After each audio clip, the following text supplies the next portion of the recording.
Sacral neuromodulation as a pelvic restorative therapy has stood test of time.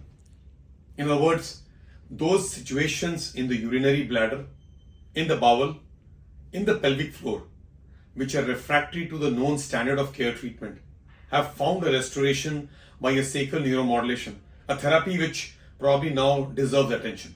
It deserves attention only because it has been missed out a long time on aspects where we can bring about a change from a treatment towards a possible state of stabilization. Refractory overactive bladder, where the urinary control is not there and there is urgency, frequency, urge incontinence, living a life on diapers on one side. On the other side, refractory non-obstructive urinary retention, where you actually are not able to pass urine and there's no obstruction. That means you're leading a life either on a catheter or you're doing a clean intermittent self-catheter because your bladder does not have a power to contract and empty. Individuals who have got spinal cord issues, meningomyelocele, people who have got issues where the urine does not come out as long-standing diabetes issues or spinal traumas, injuries in the past, avoiding dysfunction which does not work, are strong indications for sacral neuromodulation. On the other side are individuals who have got chronic refractory pelvic pain, pelvic spasm, pelvic floor hypertonia, but does not relax with EMG biofeedback, with botulinum toxin therapy, with known standards of care where the discomfort is huge. In other words, the pelvic floor is giving you a discomfort, a pain, and that kind of situation which is not getting treated. And then finally, fecal incontinence, not because of sphincteric issues, but because of bowel issues in the lower kind of bowel situation where you continue to leak fecal matter in the diapers.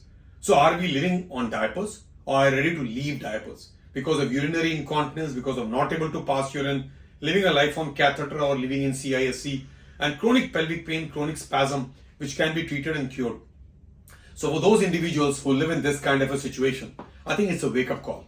At the Kokilaben Ambani Hospital, in the Department of Urology, I think it becomes my prime responsibility that over last many years of pelvic restorative therapy where these individuals with urinary incontinence, with fecal incontinence, with chronic pelvic pain, interstitial cystitis, bladder pain syndrome, which is quite refractory, and finally individuals who have got non-obstructive retention of urine and leading the life on catheters, it is time for us to wake up. A wake-up call on sacral neuromodulation where a two-stage therapy in which the test trial tells me on the table under local anesthesia when you are lying prone about the stimulation of the S3 nerve. Once that sacral neurostimulation happens on the table, we in a teamwork look forward to the results on the sensory and the motor issues.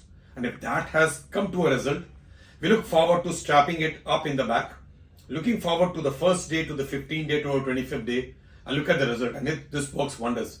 In those individuals where we get a 50% result on the table and over the next few days to few weeks, we convert it back into a full-fledged InterStim X implantation. The battery of that could last 12 to 15 years. So I think, friends, it is an important message that we need to pass forward to the society on these four indications which have actually done well. Obviously, it is all about attempting to wake up a nerve, to modulate the nerve in the pelvis, to bring about changes in incontinence, retention, blockage, in terms of issues where the pelvic floor has got grossly hypertonic, spasmodic pain, which is not going away with all known therapies, and finally fecal incontinence. So this is an awareness attempt over the results that we've got over n number of years on different class of patients all around. Sacral neuromodulation is here to stay. I think it's important for us to wake up this to the community, to my colleagues in urology, colleagues in pelvic therapy, colleagues in geriatrics, colleagues in gynecology, that this treatment probably has held a test of time. Thank you so much.